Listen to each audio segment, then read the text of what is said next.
মঙ্গলবার বিড়লা তারামণ্ডলের সামনে 21শে জুলাই পালন করতে চলেছে কালীঘাট তৃণমূল। তার আগেই সোমবার বিকেলে 21-এর প্রস্তুতি দেখতে গেলেন নেত্রী মমতা বন্দ্যোপাধ্যায়। ছিলেন কালীঘাট তৃণমূলের নেতৃত্বরা। 21শে জুলাইয়ের ফাইল খুলে কমিশনের রিপোর্ট পেশ মুখ্যমন্ত্রী শুভেন্দু অধিকারীর। এতদিন ধামাচাপা পড়ে থাকার রিপোর্ট থেকে যে সমস্ত তথ্য বেরিয়ে এলো তা বিস্ফোরক নিঃসন্দেহে। বিধানসভায় রিপোর্ট পড়ে তৃণমূলের শীর্ষ নেতৃত্বকে একযোগে কাঠগড়ায় দাঁড় করালেন শুভেন্দু। মহাকরণ থেকে সমস্ত প্রাসঙ্গিক নথিপত্র কেন পাওয়া যাচ্ছে না তা গ্রহণযোগ্য বলে মনে করা হয়নি। তখনকার মুখ্যমন্ত্রী কে ছিলেন, যিনি কালকে কালীঘাট তৃণমূলের কর্মসূচিতে হয়তো যাবেন।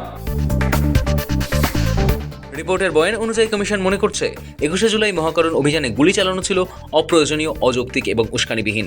পুলিশের গুলিতে মৃত্যুর যথার্থতা প্রমাণ হয়নি, সাক্ষ্যই দেননি মমতা বন্দ্যোপাধ্যায়। বিস্ফোরক শুভেন্দু অধিকারী। সবচেয়ে বড় যিনি সাক্ষী হিসেবে নিজেকে দাবি করেন, প্রাক্তন মুখ্যমন্ত্রী মমতা বন্দ্যোপাধ্যায়কে কমিশন ডাকার প্রয়োজন মনে করেনি।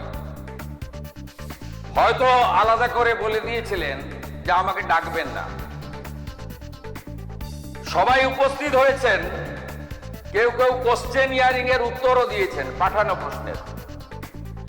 একজন রিফিউজ করেছিলেন যে আমি সাক্ষী দিতে যাব না। তার নাম হলো প্রাক্তন অপোজিশন লিডার 2001 থেকে 2006 প্রয়াত পঙ্কজ ব্যানার্জি। তিনি বলেছিলেন, তার স্টেটমেন্টে ইংরেজিতে রেকর্ড করা আছে, তাই আমি ইংরেজিতেই পড়ছি।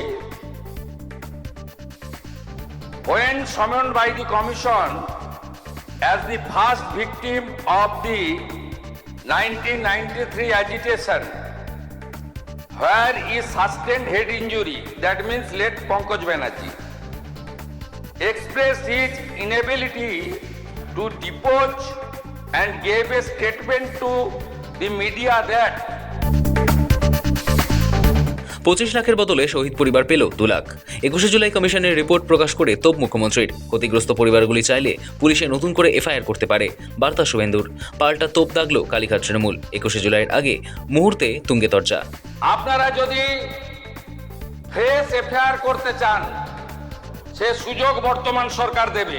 কয়েকদিন আগে তো যখন শুভেন্দুবাবুকে রিটো নিয়ে সাংবাদিকরা প্রশ্ন করেছিল, শুভেন্দু তো জিপটি বার করে দেখিয়েছিলেন সব।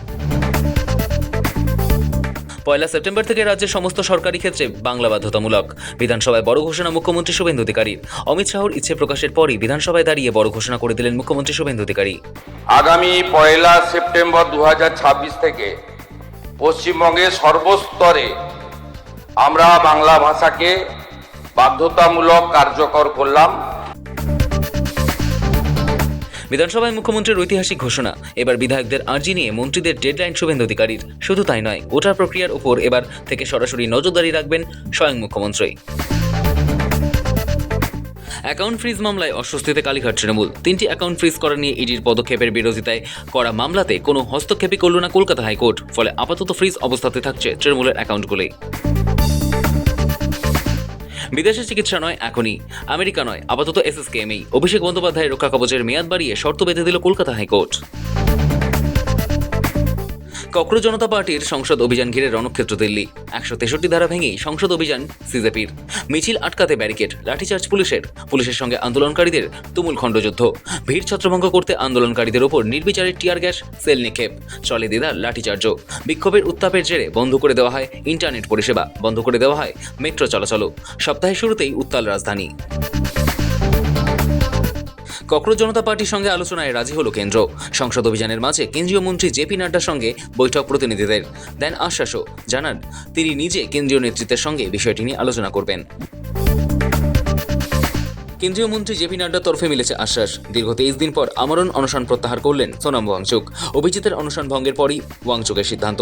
সোনামের 23 দিনের দীর্ঘ লড়াইয়ের সফল ইতি টানল। তবে অনশন উঠলেও কেন্দ্রের দেওয়া আশ্বাস কতটা বাস্তবায়িত হয় সেদিকে তাকিয়ে গোটা দেশ।